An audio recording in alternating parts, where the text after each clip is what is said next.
Moi, je suis hyper content de vous voir, en tout cas aussi nombreux.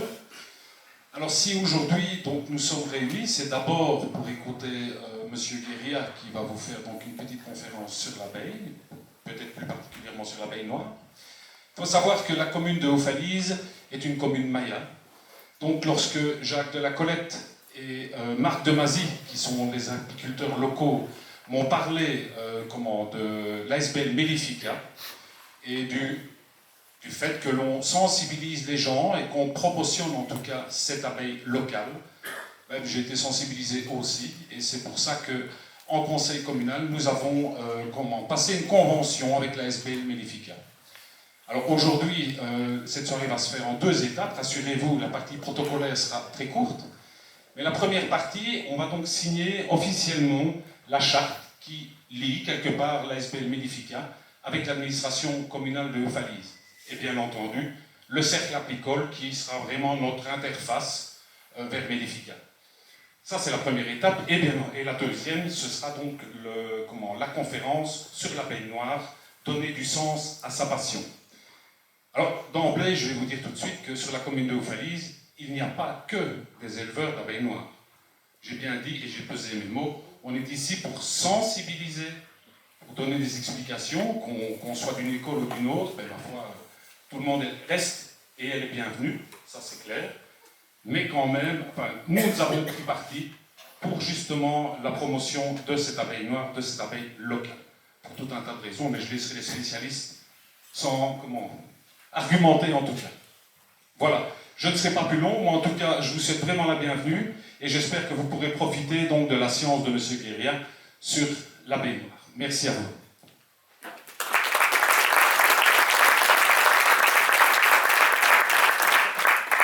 Merci M. le bourgmestre pour l'accueil, pour l'organisation de la soirée. Donc, en tant que président de la section apicole de Haut-Falise, nous sommes heureux de cette organisation-là, mais encore plus heureux de l'engagement de la commune dans la promotion et la sauvegarde de l'abeille de chez nous, parce que c'est en tout cas une marque de fabrique ici à Haut-Falise. On n'a pas fait ça par hasard. Nous avons fait un recensement au niveau des apiculteurs de la commune, ils sont une vingtaine. Et on s'est rendu compte que pratiquement tous n'avaient jamais mis de reines d'abeilles dans leur ruche. Donc ça veut dire que principalement ce sont des abeilles du pays qui sont ici. Donc sur une vingtaine d'apiculteurs, il y en a 2 qui travaillent avec vraiment de l'abeille d'une autre race. Mais ça n'empêche que ces gens-là ont leur idéal, ils ont leur façon de travailler, etc. C'est pas ça qu'on veut remettre en question, naturellement, mais on veut s'engager vers une voie qui respecte la nature et qui respecte les autres pollinisateurs aussi. Donc, quand on a relancé la section apicole ici à Haut-Falise l'année dernière, je me souviens d'avoir envoyé un mail au bourgmestre en lui disant, voilà, on aimerait bien relancer une section apicole. Et le bourgmestre me répond, je suis d'accord au niveau de l'administration communale de vous soutenir, mais il faut travailler avec l'abeille locale, donc l'abeille noire. Donc là, si le commun des mortels, si on lui parle d'abeille noire ou de carnica, etc., il va faire des gros yeux, il va se demander de quoi on parle, mais quand un bourgmestre vient vous dire ça, c'est qu'il y a quand même des notions derrière d'apiculture. Donc là, on a commencé à avoir un dialogue quand même assez constructif, et nous voici aujourd'hui à la signature de cette charte. Donc la charte, on l'a signée avec la commune de Haut-Falise, c'est avec Mellifica. Donc Mellifica, Hubert Guéria, qui est ici, président de Mellifica, va vous présenter l'association. Après, on signera la charte. Et puis, comme le bourgmestre a dit, Hubert Guéria vous fera la présentation de la conférence, dans laquelle je crois que vous êtes tous venus.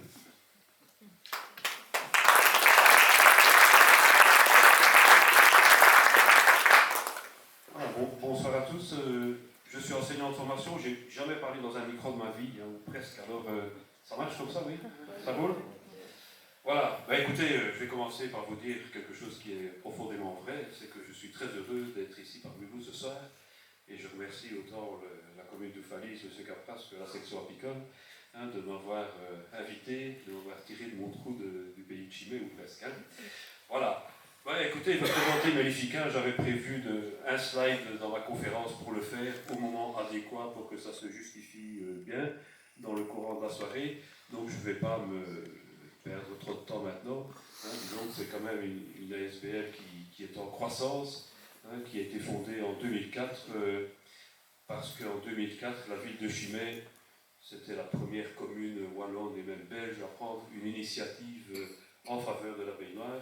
Elle était dans une région où la baignoire était naturellement encore présente à l'état presque ancestral, hein, et donc Chimay a décidé de protéger la baignoire intégralement sur son territoire. Voilà. Et Chimay voulait un partenaire avec un statut juridique en face d'elle, et donc on a créé la SBL Mellifica. Ça fait plus de 30 ou 35 ans que personnellement je scrute, je m'intéresse à la baignoire. Voilà, je ne vais pas vous en dire plus maintenant, j'aurai l'occasion de vous montrer ça plus tard.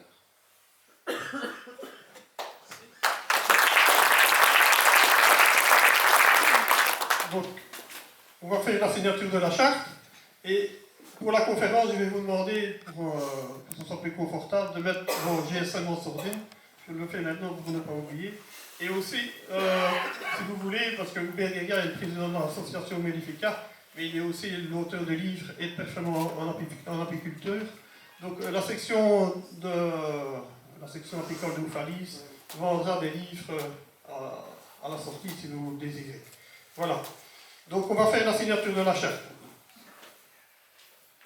Donc j'invite le bourgmestre et le président de l'association à s'asseoir, à paragrapher chaque feuille et à signer la dernière.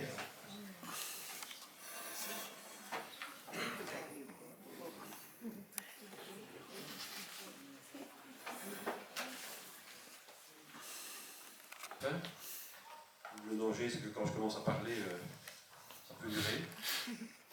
Mais voilà, j'espère avoir vraiment des choses intéressantes à vous dire. On va faire deux choses. Je vais d'abord essayer de vous décrire cette abeille, de vous faire comprendre ce qu'est cette abeille noire. Parce que voilà, c'est quelque chose que même les apiculteurs souvent ne saisissent pas. Ce que c'est une race, et on le croit, c'est vraiment un trésor. Et puis, en même temps, mais je ferai une synthèse à la fin, je vais essayer de vous expliquer pourquoi de plus en plus d'apiculteurs veulent aujourd'hui travailler avec cette abeille. Parce qu'il y a vraiment une tendance où de plus en plus d'apiculteurs souhaitent vraiment retourner à la baignoire, abandonner d'autres races qu'ils élèvent éventuellement, mais ça vient surtout des jeunes apiculteurs qui, quand ils commencent, quand ils débutent dans leur activité, veulent absolument de la baignoire. Alors pourquoi une telle tendance, alors qu'il y a 30 ou 35 ans, j'avais un ami, enfin entre guillemets, un ami, qui avait écrit dans une revue apicole « La baignoire, c'est comme le monstre du Loch Ness. Tout le monde en parle et personne ne l'a jamais vu. » Parce qu'à l'époque, voilà, on pensait que la baignoire avait disparu, et aujourd'hui, ben, elle n'a pas disparu, mais il faut s'en occuper. C'est pour ça qu'on est là aujourd'hui, c'est pour ça que Oufalis a signé cette charte aujourd'hui, hein, et c'est vraiment une grande étape vers la restauration de la baignoire en Wallonie. Si les communes commencent à s'intéresser à la baignoire, on n'est pas loin de gagner notre défi, qui est de sauver notre patrimoine naturel wallon. Alors, je vais peut-être commencer d'abord par vous présenter le principal personnage de la soirée, c'est la baignoire. En voilà. Alors vous êtes tout comme moi, la baignoire, à quoi la reconnaît-on? Ben, elle est noire. Mais il faut le dire, si je vous pose une question, il ne faut pas avoir peur de répondre. Hein. J'ai horreur des classes qui ne bronzent pas. D'accord? Donc, voilà, elle est noire. Première caractéristique. D'autres races peuvent être noires aussi, mais beaucoup d'autres races ont des taches jaunes. Alors, elle a d'autres caractéristiques. Je n'ai que deux mains et voilà. Regardez. Vous voyez cette bande très claire? Là, là, là, ça, ça. C'est ce que nous appelons le tomentum. Ce sont des bandes de poils. Eh bien, l'abeille noire, c'est l'abeille qui a le tomentum le plus étroit. Vous voyez qu'il est très étroit par rapport au reste du corps, qui est vraiment noir, alors que le tomentum, il est beige. Alors ça, c'est une grande caractéristique de l'abeille noire. Un tomentum très étroit, ce qui la fait apparaître littéralement bien noire. Et puis elle a aussi une troisième caractéristique, c'est qu'elle a la forme de l'abdomen qui est trapu. Voilà un abdomen d'abeille noire. Regardez, il est court, mais il est large. Vous allez me dire, vous ne voyez rien, mais bien sûr, mais on va comparer. Regardez, voilà une autre race d'abeilles. Ce sont des carnioliennes. Donc d'excellentes abeilles qui viennent de Slovénie. Eh bien, regardez la longueur de l'abdomen. Regardez comme l'abdomen est pointu, allongé. C'est tout le contraire de l'abeille noire. Donc l'abeille noire est trapue, la carniolienne, les italiennes, les buckfast, etc., ont un corps qui est beaucoup plus effilé. Regardez aussi le tomentum de la carniolienne. Il est plus étroit ou plus large que celui de la noire?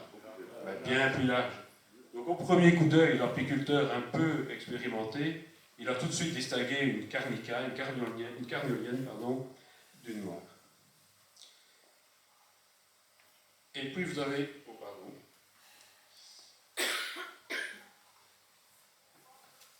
Vous avez une autre catégorie de races, les abeilles italiennes, les buckfast, les croisements de tout cela, qui, elles, regardez, grande différence par rapport à la noire. Elles ont évidemment une partie de l'abdomen qui est orange, brun clair, brun cuir. On dit jaune dans notre jargon, mais en réalité, ce n'est pas vraiment jaune. Voilà, ça c'est une abeille type italienne, buckfast ou croisée. Elles ont aussi un tomentum qui est très large. Et donc vous voyez que dans votre rucher, c'est très facile de savoir ce que vous avez en réalité. Il suffit de donner un petit coup d'œil sur un cadre. Premier critère, la couleur. Deuxième critère, la largeur du tomentum. Troisième critère, la forme de l'abdomen. C'est oui, oui, oui, et 3 fois oui égale abeille noire. Facile. Voilà pour les présentations. Alors ensuite, je pense que quand on aborde un sujet comme les races d'abeilles, eh bien, il faut commencer à se demander c'est quoi une race. Parce que c'est pas pareil qu'une race de chien. Une race de chien, c'est le résultat d'un élevage mené par l'homme sur quelques décennies, quelques siècles, parfois un peu plus. Mais ça va très vite et ça a été fait en fonction des besoins de l'homme. Une race d'abeilles, c'est pas du tout ça. Regardez, pour comprendre, on va voir ce qui se passe en Europe au niveau des races. Vous avez là la carte des races d'abeilles en Europe, dans le nord de l'Afrique, au Moyen-Orient. Et vous voyez une chose qui frappe évidemment, c'est qu'une race d'abeilles, par exemple Apis mellifera carnica, Apis mellifera hyperiensis, eh bien une race égale une aire géographique déterminée. Ça n'existe pas chez les animaux. Obligatoirement, vous pouvez avoir des caniches aussi bien au Danemark que dans le sud de la France. Donc, une race d'abeilles, elle a une aire géographique déterminée. Et ça, c'est très important. Et si vous essayez de comprendre comment ça a pu se passer, eh bien, vous voyez que cette aire géographique, elle n'est pas tout à fait aléatoire. Il n'y a pas que chez l'abeille, d'ailleurs, que ça se passe comme ça. Regardez, l'abeille noire, c'est Apis mellifera, la vedette de ce soir. La voilà, elle a une aire de répartition extrêmement répandue, extrêmement longue. Mais pourtant, sur cette aire de répartition, elle a quasi disparu partout. Et comment expliquer cette répartition géographique? On ne va pas être long, mais regardez ici. Il y a les Pyrénées. C'est pour ça qu'il y a une séparation. Regardez ici. Voilà, vous êtes très très bon géographe. Et ici, les Carpates, j'ai entendu quelqu'un qui connaît la géographie. Et ici, eh bien non, il n'y a pas de montagne, ne cherchez pas. C'est un problème climatique, changement de climat, changement de végétation. Mais voilà, il faut des barrières. Pour conserver les races, il faut des barrières.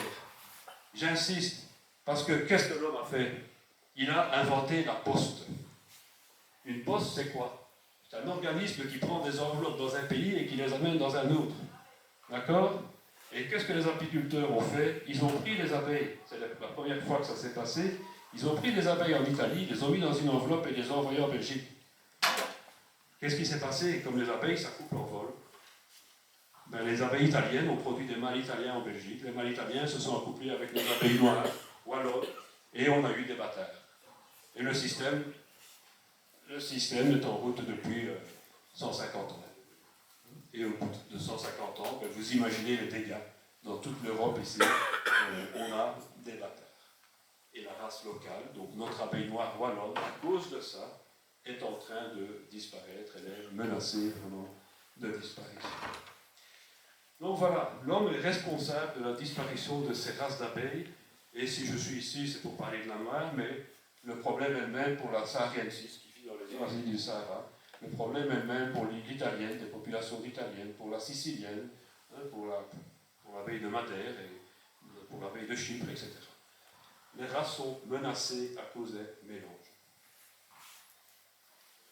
Alors, deuxième paramètre pour définir une race, c'est la morphologie. Ça, je viens de vous en parler. Et troisième paramètre, c'est que chaque race fait preuve d'adaptation, hein, des adaptations au milieu. C'est ça qui en fait vraiment toute la richesse d'ailleurs. Hein, des adaptations physiologiques.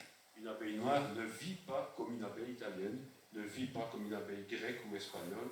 Hein, et une abeille noire ne se comporte pas, ne se développe pas, on va y revenir en détail, comme une abeille italienne ou une grecque ou une iranienne, etc. Elles ont des adaptations locales. Et on va essayer de comprendre pourquoi, parce que c'est la base de tout ce qui fait l'intérêt de ces races, aussi bien pour la biodiversité de la nature que pour l'apiculture. Parce qu'ici, on se bat aussi pour les apiculteurs. L'apiculture, c'est un métier pour beaucoup, pas en Belgique, mais en Europe, il y a énormément de personnes qui vivent de l'apiculture. Alors voilà, je viens de vous présenter la situation européenne, mais heureusement, à Chimay, il s'est passé quelque chose de magique, de miraculeux, on ne sait pas pourquoi, mais à Chimay, tous les mélanges dont je viens de vous parler, c'est un peu comme s'ils avaient été freinés, empêchés. Et donc, en 1994 et en 2004, j'ai eu la chance de rencontrer un généticien et je lui ai demandé d'étudier les abeilles de la population de Chimay. Donc, évidemment, c'est loin pour vous, Chimay. Mais qu'est-ce qu'il y a? Il y a Maubeuge ici, il y a Valenciennes qui est là, il y a Givet qui est un peu à droite là, et il y a Charleroi qui est là. Voilà, Charleroi, ça vous va. Hein? Et donc chaque point que vous voyez là, c'est une colonie d'abeilles. Et quand le point est rouge, c'est que c'est une colonie d'abeilles noires. Voilà. Alors il faut bien comprendre ce que ça signifie ici être une colonie d'abeilles noires. On a analysé une partie du matériel génétique des abeilles qui se transmet par la mère. C'est l'ADN mitochondrial. Bon, c'est un peu technique, mais voilà, ça se transmet par la mère. Regardez si c'était chez l'homme. Hein, cette femme-là, elle a l'ADN mitochondrial vert, elle l'a eu de sa mère, qui elle-même l'a eu de sa mère, donc de la grand-mère, etc. Peu importe les pères. Les hommes, dans ce système, ne jouent aucun rôle dans l'ADN mitochondrial. Vous voyez? Et donc, quand on voit ici à Chimay une abeille qui est noire par son ADN mitochondrial, je peux dire qu'elle est noire. Pourquoi? Mais parce qu'elle a eu cet ADN de sa mère, qu'il a eu de sa mère, qu'il a eu de sa mère, qu'il a eu de sa mère. Et vous voyez que comme ça, je peux remonter des millénaires en arrière. Ça veut dire que cette colonie-là, la reine a eu des abeilles noires dans ses antécédents maternels depuis toujours. Alors regardez le pays de Chimay, c'est extraordinaire. Il y a un seul point bleu. Le point bleu, c'était une qui n'était pas une abeille noire. Et donc, après concertation avec les apiculteurs de Chimay, après concertation avec la commune de Chimay, eh bien, on a décidé de faire un conservatoire d'abeilles noires à Chimay, puisque, voilà, depuis toujours, il y a eu des abeilles noires à Chimay, et si on en a importé d'autres, elles ont disparu.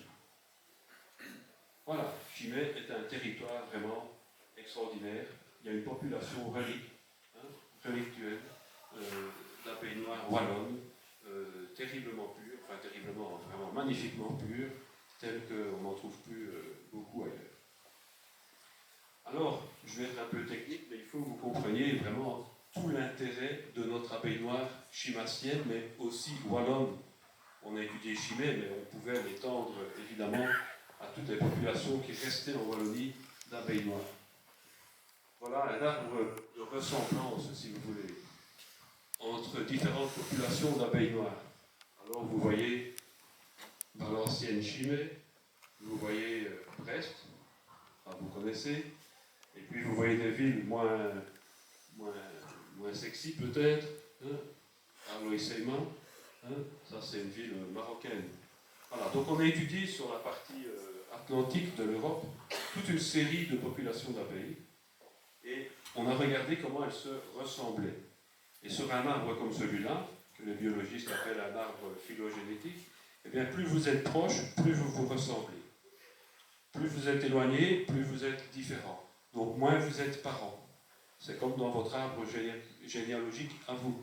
Hein, quand vous dites un cousin éloigné, c'est parce que dans votre arbre généalogique, il n'est pas du tout dans votre lignée. Hein. Alors quand on regarde ça, que voit-on?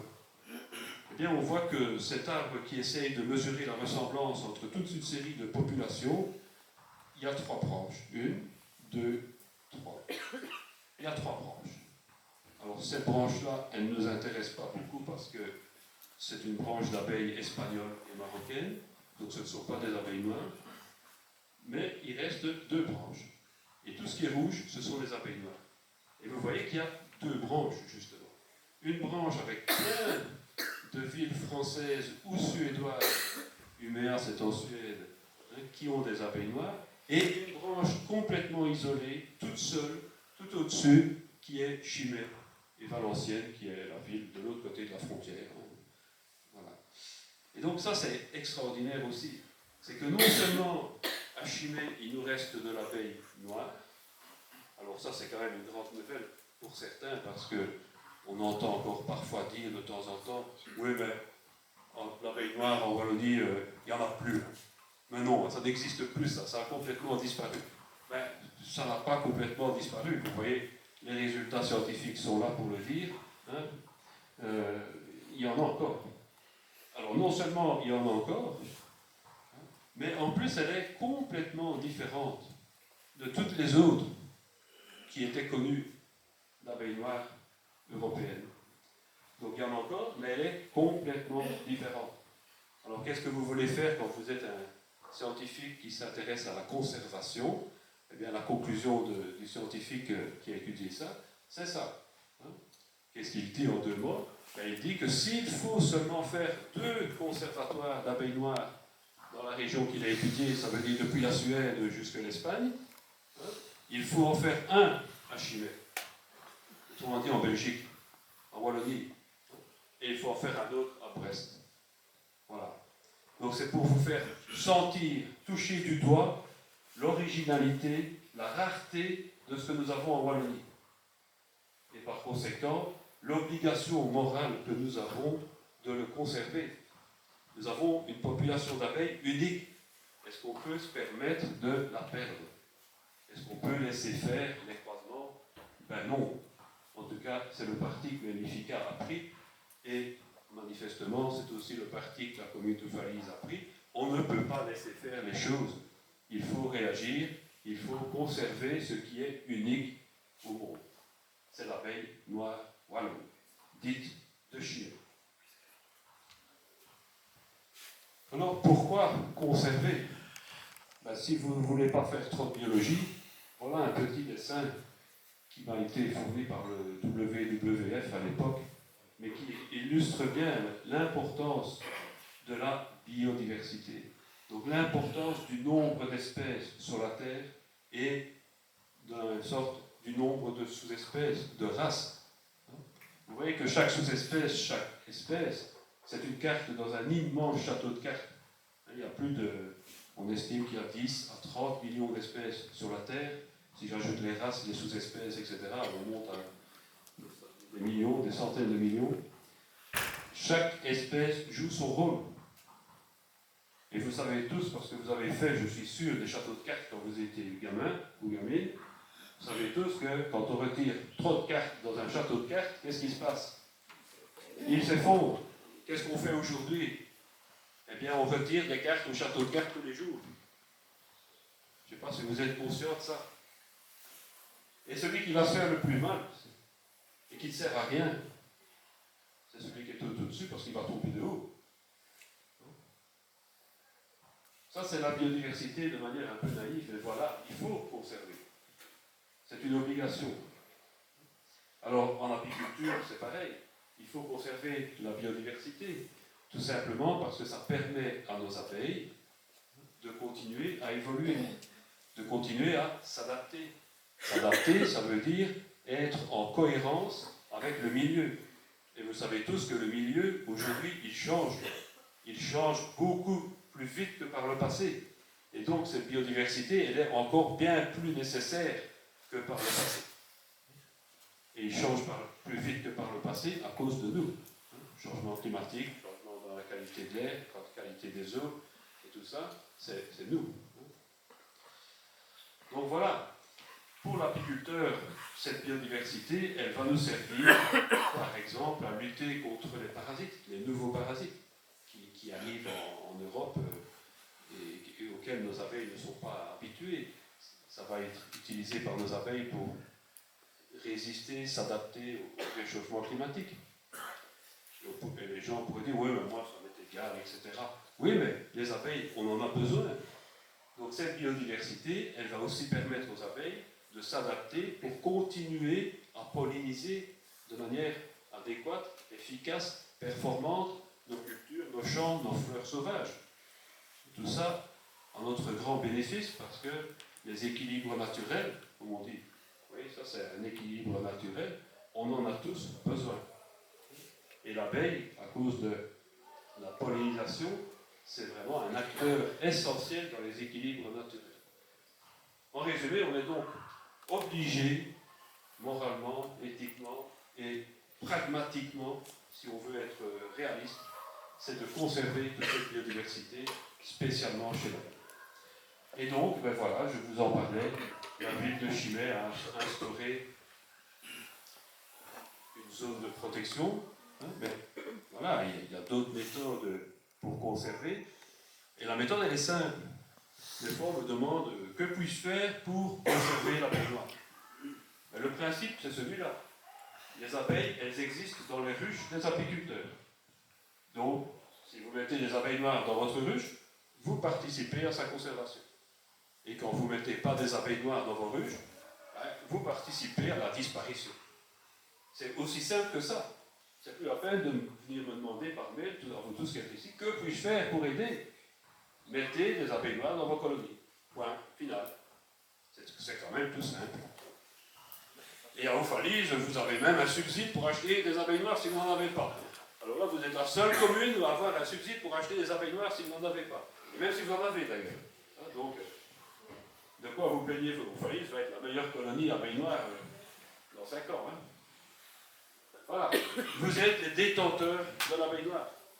Donc si les apiculteurs n'élèvent plus l'abeille noire, il n'y aura plus d'abeilles noires. Les conservatoires et les initiatives du genre plan communal de sauvegarde de l'abeille noire, tel que celui qu'on célèbre aujourd'hui.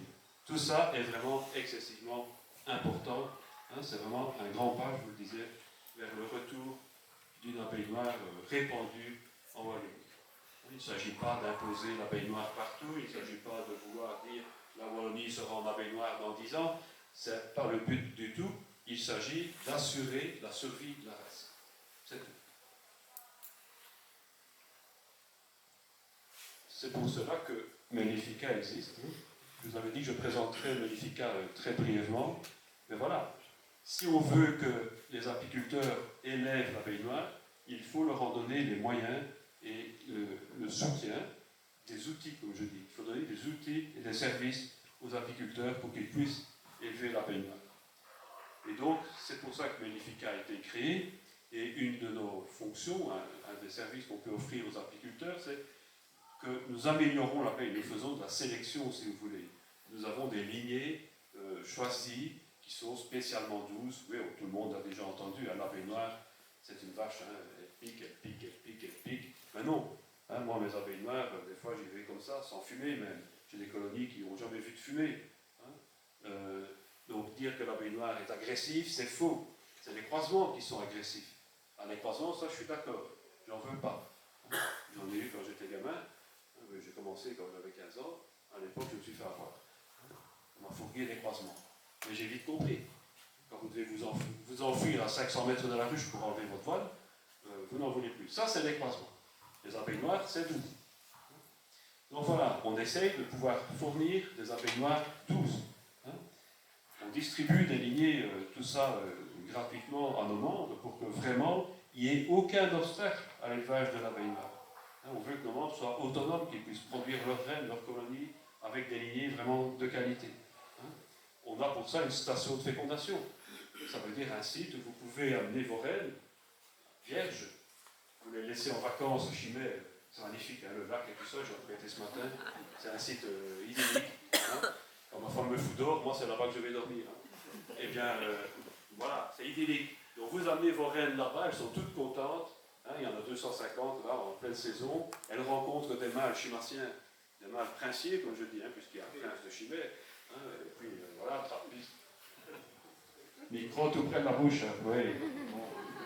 Il n'y a personne qui disait rien, on sent qu'on ne m'écoute plus du tout déjà. J'ai largué tout le monde. Voilà. Donc, vous êtes bienvenus à cette station de fécondation. Voilà, des formations, conseils, et puis on va bientôt construire la maison de l'abeille noire, un centre d'impulsion, de dynamisme pour l'abeille noire. On va faire tout ça à l'aquascope de Virel, donc à l'étang de Virel. Ok. Alors ça, c'est une race. On vient de discuter de ce qu'est une race. Hein, donc une entité géographique adaptée et avec une certaine morphologie et un comportement bien particulier. Et on a vu qu'il fallait protéger ces races. C'était une question de biodiversité et que nous avions tous besoin de cette biodiversité. Alors on va en venir à une autre partie de l'exposé. On va essayer de comprendre ce qui fait l'intérêt maintenant pour les apiculteurs, au-delà de l'aspect biodiversité, donc l'intérêt de cette abeille. Alors là, je vais vous demander de faire un effort, un peu peut-être difficile pour certains. Je vais vous demander, si vous voulez bien, c'est de vous mettre dans la peau d'une abeille. D'essayer de réfléchir comme une abeille. Ok, on y est? On y va. Voilà, vous êtes abeille et vous habitez en Europe. Alors, vous savez tous, puisque vous êtes abeille, vous avez été à l'école, que quand on se balade depuis le sud vers le nord de l'Europe, il y a des tas de choses qui changent. On va prendre une chose toute simple, la température moyenne de l'année. Il fait chaud au sud, il fait froid au nord. Et quand vous faites la même chose d'est en ouest, il y a aussi toute une série de choses qui changent. Par exemple, en Bretagne, j'avais une amie bretonne ce matin avec moi. Elle me dit, ben, le climat belge et le climat breton, ça se ressent quand même très fort. Donc le climat belge, vous voyez ce que c'est. Hein, voilà. Par contre, vous allez déjà vers l'Alsace, vers l'est de la France, c'est déjà un climat plus continental. Vous allez dans les pays de l'Est, c'est encore très différent.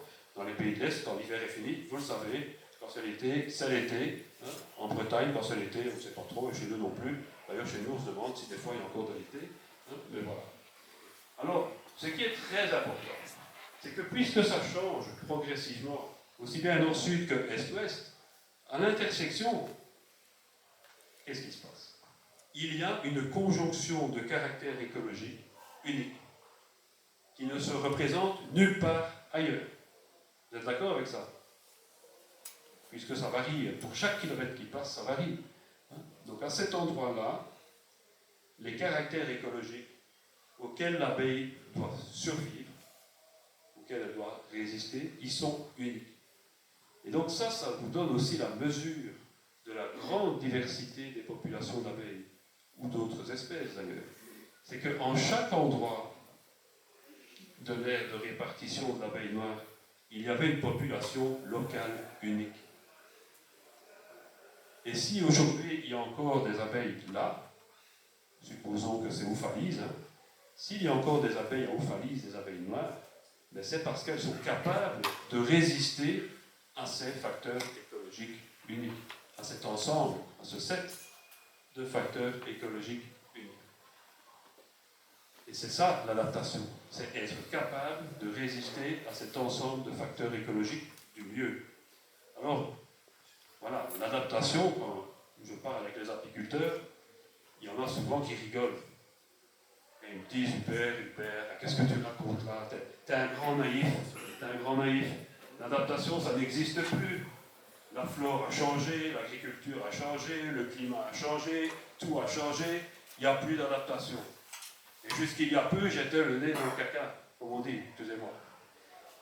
Parce qu'on n'avait pas d'études scientifiques vraiment pour argumenter contre. Mais depuis 2014 ou quelque chose comme ça, c'est différent.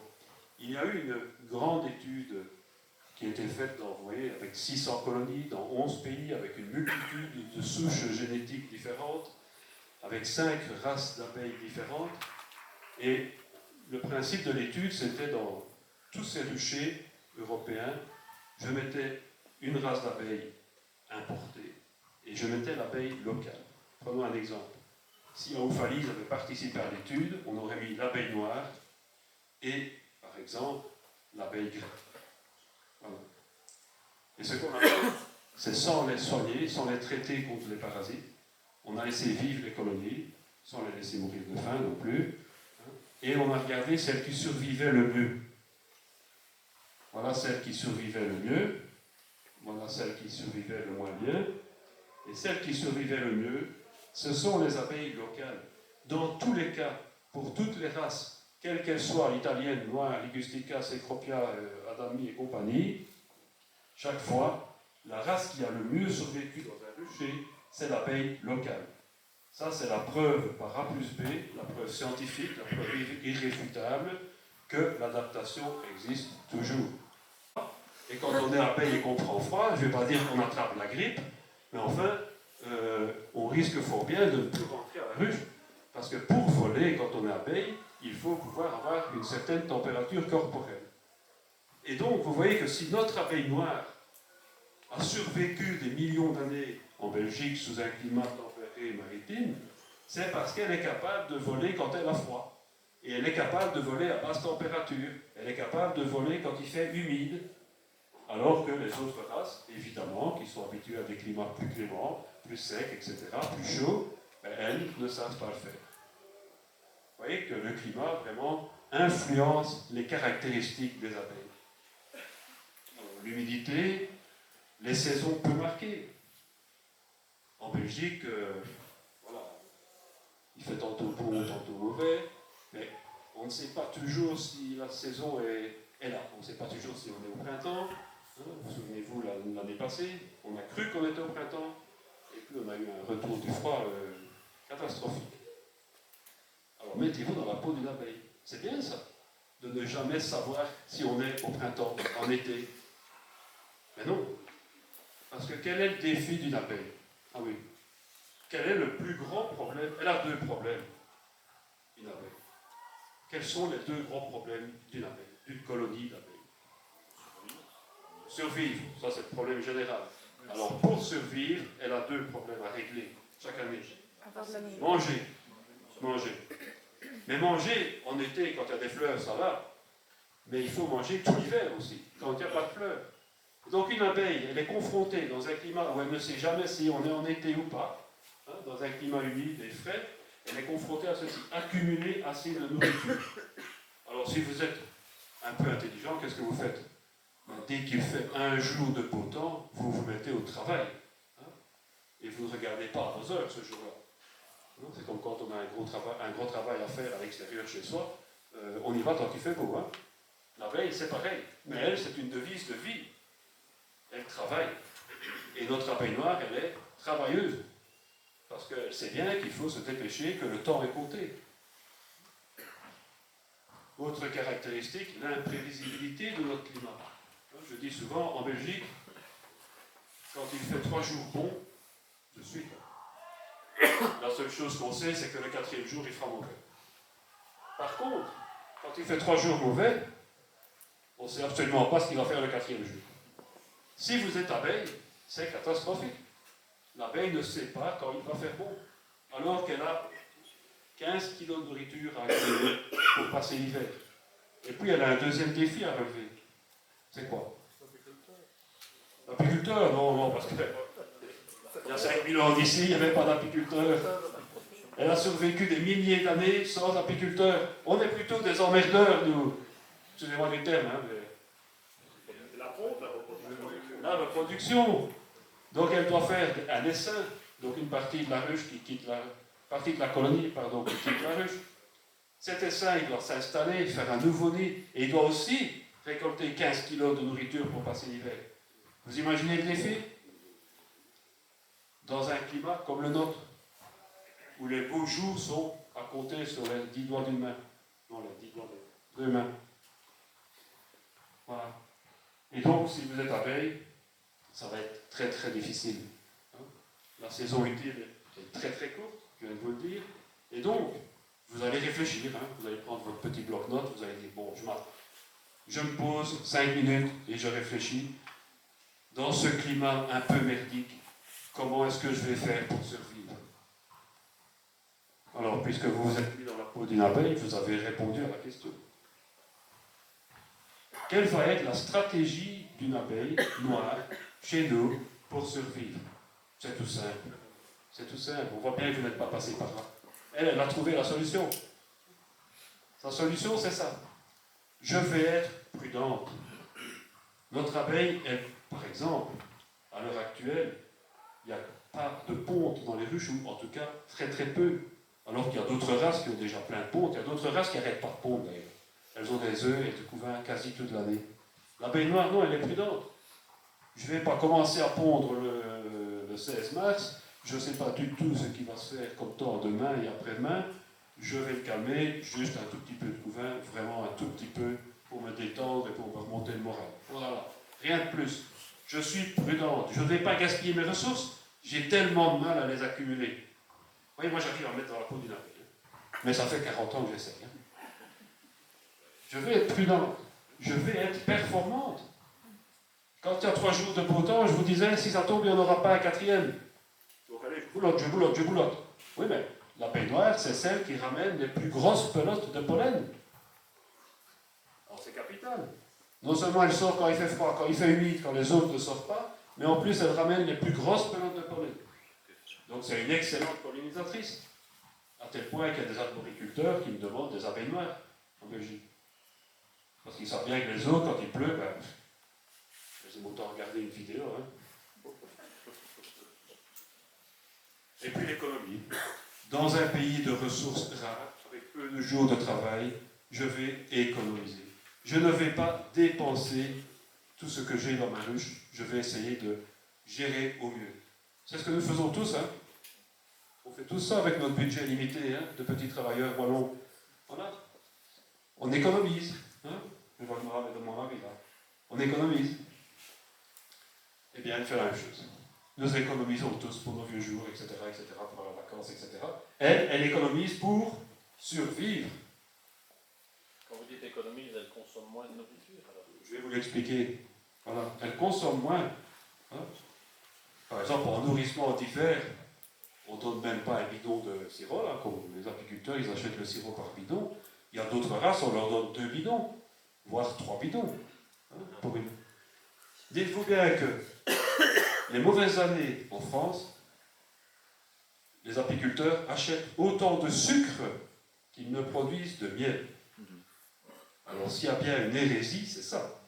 Pourquoi? Parce qu'ils travaillent tous avec des abeilles qui ne sont pas des abeilles noires, qui sont des abeilles gaspilleuses, dispendieuses, qui ne savent pas gérer leurs réserves. Et là, le résultat, on produit 150 000 tonnes de miel, on achète 150 000 tonnes de sucre dans le commerce.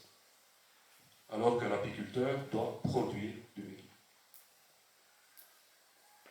Voilà la stratégie de survie. Alors cette stratégie, on peut l'étudier sur une série d'aspects. Je sais que c'est écrit trop petit, c'est pas grave, c'est pas ça qu'il faut regarder. Mais il y a des tas d'études qui sont faites et qui montrent que l'abeille noire, chez elle, ça c'est la colonne abeille noire, et ça c'est d'autres races, quand on les compare chez elles. Mais vous voyez que quand on compare par exemple pour l'activité de vol, chez elle, l'abeille noire est meilleure que d'autres races.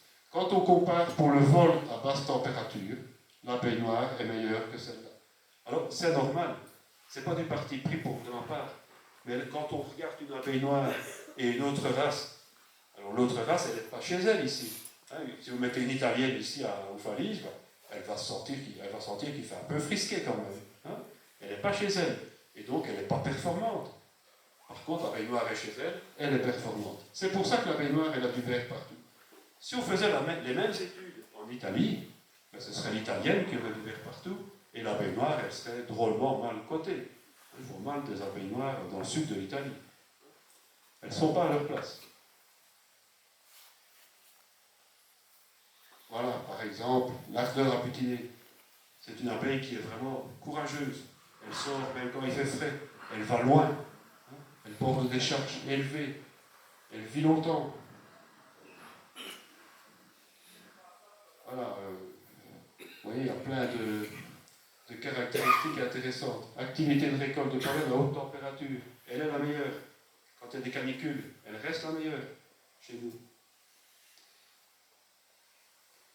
Et puis tout ça se transmet aussi dans des choses qui sont observables et utilisées par les apiculteurs. Par exemple, l'organisation du nid à couvain. Vous avez ici un cadre en bordure du couvain, mais vous voyez que l'abeille noire, c'est une abeille qui accumule énormément de pollen. Elle est prévoyante, prudente. Dès qu'il y a du pollen dans la nature, elle en accumule au maximum. Parce que le pollen, c'est une substance dans la nature qui peut devenir très rapidement très rare. Et donc, elle en fait des réserves vraiment importantes le plus vite possible. Le couvain, la façon dont elle organise son couvain. Voilà deux cadres de couvain. Peut-être qu'il n'y a pas des gens qui ne sont pas apiculteurs ici, dans le fond. Oui. Le couvain, ce sont les larves, les nymphes et les œufs, en fait, des abeilles. Donc voilà du couvain, et en voilà aussi. Alors selon que vous élevez la baignoire ou pas, vous me dites, ça c'est un beau cadre, et ça c'est pas un beau cadre de couvain. Il y a une grande différence entre les deux. Vous voyez qu'ici, regardez, il y a une couronne de miel au-dessus. La baignoire, elle est prudente. Elle met toujours des réserves tout près de son couvain. On ne sait pas ce qui peut se produire. Et donc, elle aime bien, elle essaye d'avoir toujours du miel autour de son couvain. Par contre, une autre race dite hybride, le type hybride, ce sont des abeilles qui font de très fortes populations, qui se développent très vite, très tôt en saison, très tard en saison, qui remplissent plutôt 2 ruches qu'une, d'accord? Et celle-là, peu importe, c'est un peu la cigale et la fourmi. Elle ne s'occupe pas de savoir de quoi sera fait demain. Mais ça explique que très très souvent, il y a des mortalités dans ce genre d'abeilles, parce qu'elles n'ont pas de réserve au-dessus de leur couvain.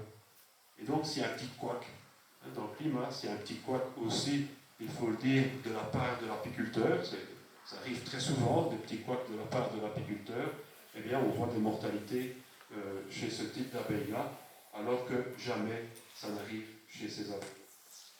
Des abeilles, par exemple, qui meurent au mois de juin, chez les abeilles noires, ça n'arrive jamais. Alors, le cycle de la ponte aussi, c'est quelque chose qui est très très important pour les apiculteurs. Voilà le cycle de la ponte de l'abeille noire.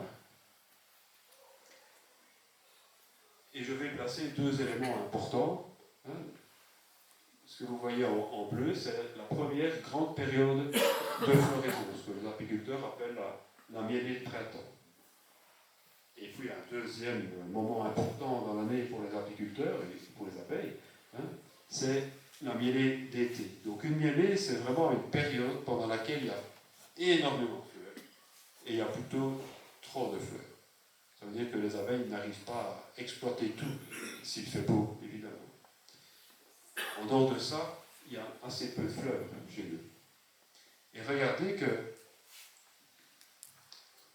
ces 2 périodes de fleurs correspondent à des événements dans la colonie d'abeilles. La première période correspond à l'essaimage.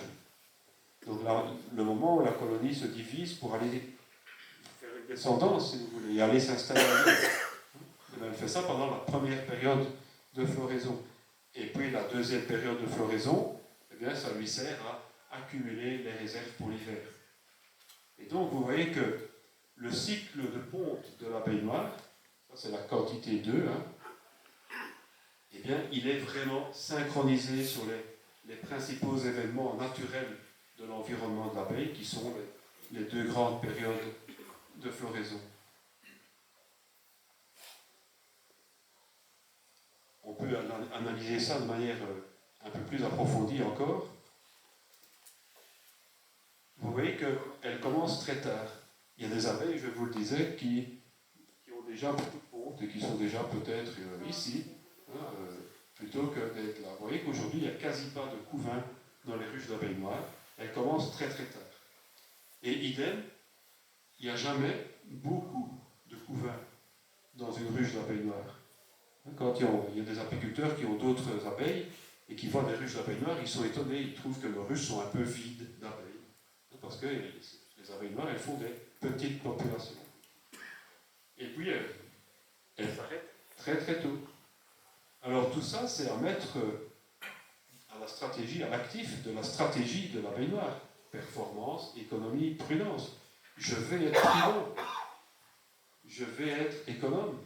Je ne vais pas continuer à produire des abeilles à une période où il n'y a pas de fleurs. À quoi ça sert de faire plein d'abeilles au mois d'août, septembre, octobre, alors qu'il n'y a plus de fleurs? Et qu'une abeille, c'est censé récolter du nectar et du pollen sur les fleurs. L'abeille noire a compris que ça ne servait à rien. Ce n'est pas le cas des autres races. Il y en a qui continuent avec du couvain jusqu'à la Noël. L'abeille noire, pas du tout. Elle s'arrête très tôt. C'est de l'économie. Ça évite le gaspillage des ressources. Ça lui permet de récolter peu au cours de l'été, de faire face à notre climat, en un mot, d'être adapté à notre climat et de pouvoir y survivre toute seule, sans l'aide des apiculteurs. Il y a une autre chose qui est vraiment capitale, c'est la longévité. L'abeille noire, elle est économe et elle se dit, voilà, moi, l'obsolescence programmée, je n'en veux pas. Je vais faire des abeilles, des ouvrières, donc à longue durée de vie. C'est le même travail. Ça prend 21 jours pour faire une ouvrière. Alors, autant la faire bien. Si je la fais bien, elle vivra peut-être 10 ou 15 jours de plus qu'une autre. Et donc, l'abeille noire, elle a décidé ça. Je fais peu d'abeilles, mais je les fais bien. Et donc, elles vivent plus longtemps. Et donc, avec très peu de couvain, donc très peu de besoin de nourriture en pollen, etc., je fais quand même, la colonie, je fais quand même des colonies relativement puissantes qui sont capables de donner du miel aux apiculteurs. Vraiment, c'est le fondement de la stratégie de développement de l'abeille noire. Bien faire ce que je fais et ne pas exagérer, ne pas gaspiller. Alors la conséquence, c'est qu'elles ont des besoins limités. Je vous en parlais avec le nourrisson en sucre. Mais c'est aussi très important pour la nature. Elles ont des besoins limités dans la nature aussi. Et aujourd'hui, on parle beaucoup de la compétition entre l'abeille mellifère et les abeilles sauvages, les bourdons, les osmies, etc. Mais il faut savoir de quelle compétition on parle, avec quelle abeille mellifère. Si c'est avec l'abeille noire, elle a des besoins hyper limités. Si c'est avec d'autres races de type hybride, elles ont des besoins qui, à la limite, peuvent être doubles d'une colonie d'abeilles noires. Il y a des abeilles qui ont besoin de nourriture tout le temps, qui ont du couvain en quantité phénoménale, au mois de juin, au mois de mai. Et donc celles-là, elles ont un impact sur le milieu qui est bien plus considérable que celui d'une abeille noire. En plus, elles ne butinent pas de la même façon. Il y en a qui sont agressives. Il y a des abeilles mellifères qui sont agressives, entre guillemets, vis-à-vis des abeilles sauvages. L'abeille noire, elle est timide. Ça veut dire que quand il y a un bourdon, une osmie, une andrène, peu importe, qui essaye de se poser sur un pissenlit, l'abeille noire, elle laisse faire. Elle a tendance à se sauver plutôt. Tandis qu'il y a d'autres races d'abeilles mellifères qui ont plutôt tendance à s'imposer, qui disent, tire-toi, laisse-moi le nectar, c'est pour moi. Donc tout ça, c'est très important. Et pourquoi c'est comme ça? Parce que l'abeille noire, c'est celle d'ici. Elle a toujours vécu avec les autres abeilles en parfaite harmonie. Les autres abeilles ont survécu, l'abeille noire a survécu. Tout ça résulte d'un équilibre de longue date et il n'y a pas de raison de le modifier aujourd'hui. Alors, autre chose qui est très importante pour les apiculteurs, les varrois. Parce que ça, s'il y a bien un problème en apiculture, c'est la question de varroise. Un acarien, un parasite, qui est dans nos ruches depuis un certain nombre d'années, depuis 1984 dans les miennes. Et voilà, je vous disais la baignoire pont-tard. Alors comparez ici, sur ce schéma, le développement d'une population de varroa dans une colonie qui va démarrer très tôt sa ponte et dans une colonie qui la démarre très tard. Et encore, j'ai été gentil ici, hein, j'ai fait démarrer en février, il y en a qui démarrent en janvier, il y en a qui n'arrêtent pas de pont. Hein. Regardez la différence. Ça veut dire qu'en fin de saison, au moment où on doit intervenir, nous, après la récolte de miel, hein, au moment où on doit traiter nos ruches contre varroa pour diminuer la population de varroa, eh bien quand on a une abeille de type abeille hybride, abeille croisée, une race étrangère, une race importée, on peut se retrouver avec 2 fois plus de varroa dans les ruches qu'avec l'abeille noire. Alors ça change tout par rapport aux prescriptions des vétérinaires et compagnie. Moi, j'utilise 50% et même moins de produits vétérinaires pour soigner les abeilles par rapport aux prescriptions normales, à ce qu'on dit, à la posologie hein, qu'on nous donne. Parce que, voilà, mes abeilles noires, elles sont relativement résistantes. Je n'ai pas dit qu'elles étaient résistantes. Hein, ne retournez pas en disant que le conférencier a dit que l'abeille noire était résistante, c'est faux. Mais elles sont naturellement plus résistantes que d'autres races hein, à la varroise. Et je le constate, moi, dans mes traitements. Je le constate dans mes observations, dans les comptages de varroa que je fais, etc., etc. Voilà. Donc un démarrage tardif, très important pour lutter contre varroa, ça limite la population en fin de saison. Peu de couvains au maximum en été, ça limite la production de varroa. Il ne faut pas oublier que s'il y a couvain, il y a production de varroa. Hein, puisque le varroa se multiplie et se développe dans le couvain. Donc les abeilles qui font peu de couvain, elles font peu de varroa. Il y a des races d'abeilles qui sont, comme je dis, des usines à varroa. Elles arrivent à avoir plus de 10 000, 14 000, 15 000 varroa à la fin de la saison. C'est des choses qui ne sont jamais vues avec une colonie d'abeilles noires.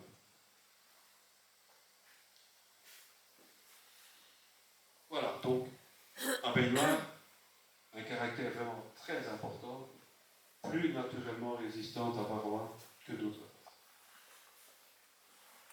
Alors la production. Souvent on me dit, oui écoute Hubert, t'es gentil, hein. T'es gentil, mais ton abeille noire, moi j'en ai pas besoin, ces trucs-là, ça ne produit rien. Alors bon, moi je suis scientifique de formation, voilà, quand on me dit ça, je cherche des études scientifiques et je regarde.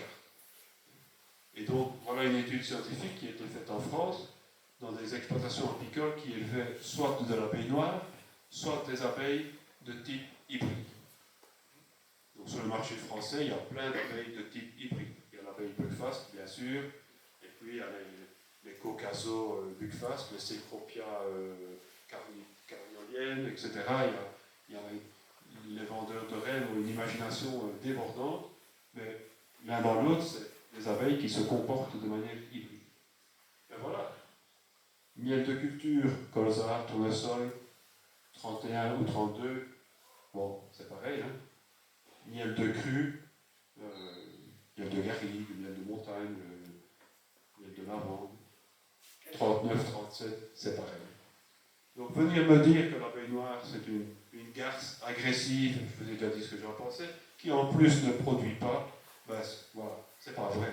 Hein, c'est pas vrai. L'abeille noire, elle ne fait pas comme les autres. Elle ne s'y prend pas comme les autres. Elle fait des petites populations, pas des grosses populations. Mais elle travaille même quand il ne fait pas bon. Alors c'est vrai qu'un magnifique été, elle sera défavorisée par rapport à des abeilles de type hybride. Mais en Belgique, c'est parce que ce ne sont pas des magnifiques étés qu'on a. C'est des étés pourris souvent. Et dans les étés pourris, l'abeille qui fait miracle, l'abeille qui récolte toujours du miel, l'abeille qui ne meurt pas pendant la mielée, parce que les abeilles étrangères, elles meurent pendant la mêlée, je l'en vois régulièrement, eh bien, la seule qui fait ça, c'est l'abeille noire. Ça, c'est des raisons zootechniques, comme on dit. C'est des raisons qui font que les apiculteurs, évidemment, sont intéressés par ce genre de qualité. C'est quand même intéressant, des abeilles qui sont capables de subvenir à leurs besoins, de produire quand même quand il ne fait pas trop bon, etc. L'hivernage. Ben, l'abeille noire se met très tôt en hivernage, alors ça il faut le savoir. Et il faut vraiment le savoir quand vous lisez la presse apicole, parce que la presse apicole, elle est rédigée souvent par des gens qui ont d'autres races d'abeilles. Vu qu'il y a très peu d'abeilles noires en Belgique, il y a très peu d'auteurs aussi d'articles dans les revues apicoles qui élèvent l'abeille noire. Et donc souvent, les conseils qui sont dans les revues apicoles ne sont pas bons. L'abeille noire, elle se met en hivernage tôt. La conséquence, c'est qu'il faut nourrir et traiter tôt. Ça veut dire qu'avant la fin des grandes vacances, c'est un bon critère, tout le monde rentre à l'école, il faut que les traitements anti-varroa soient finis et il faut que le nourrissement soit fini. Et même avant. Moi, je fais mes traitements varroa le 15 juillet et le 15 août, souvent, mes nourrissements sont finis. Et mes abeilles noires, à la fin août, elles ont quasi plus de couvain.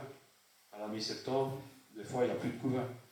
Et avant, il y a 10 ans d'ici, au mois d'août, tenez-vous bien, avant les années chaudes qu'on a maintenant, elles n'avaient plus de couvain. Les apiculteurs me téléphonaient effrayés. Hubert, il n'y a plus de reine, j'ai plus de couvain, au 15 août.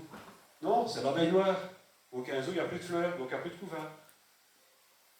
On est économe, on est prudent.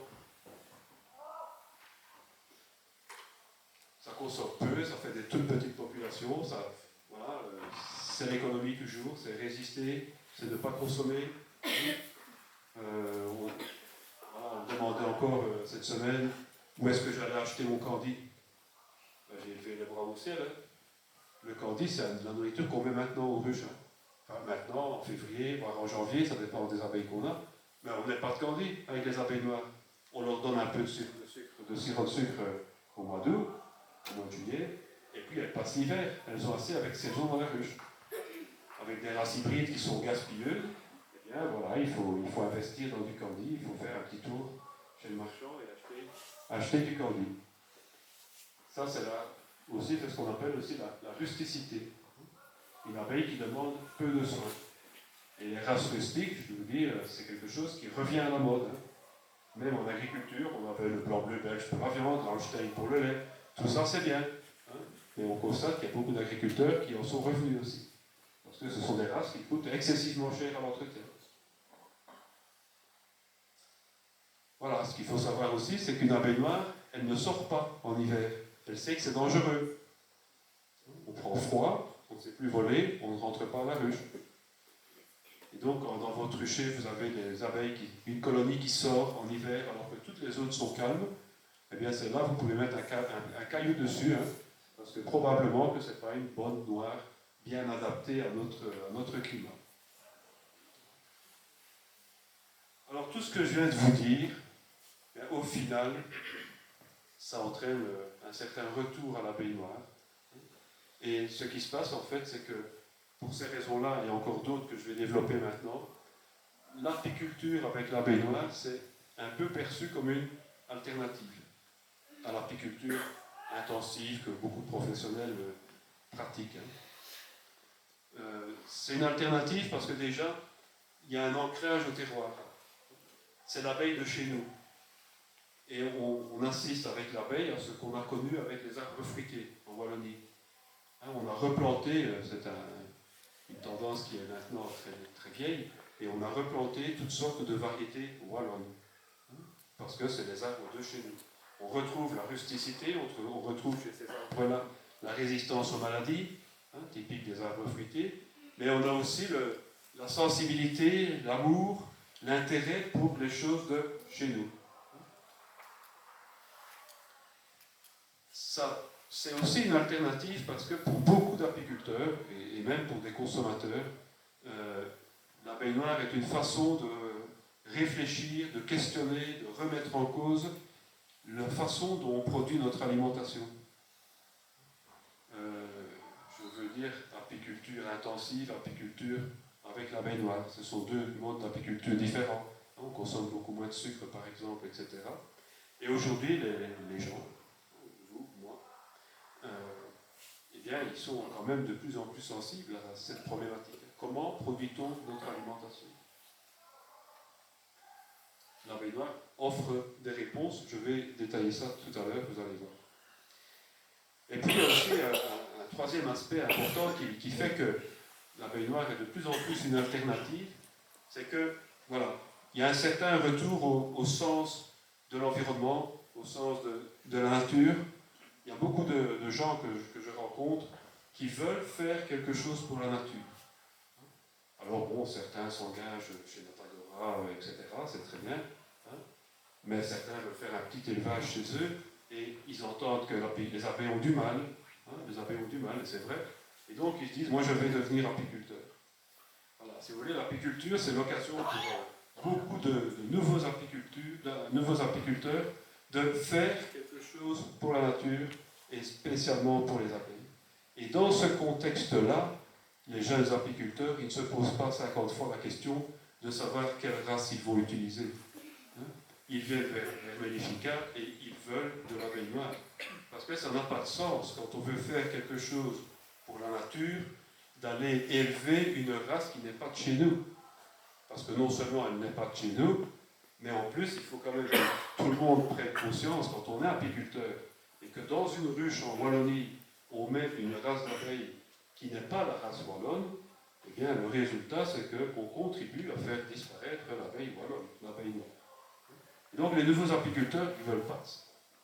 Et donc, à Mellifica, on en rencontre beaucoup qui veulent commencer directement avec cette abeille. Donc, ça fait vraiment une sensibilité environnementale, une occasion pour les gens, comme je le dis ici, de joindre la parole aux actes.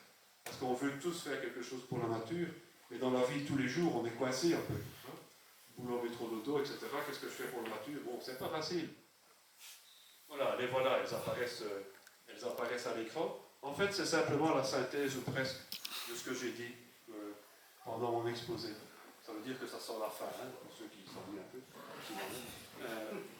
Mais voilà, c'est un peu la synthèse de ce que je vous ai dit. Il y a quelques compléments, mais voilà.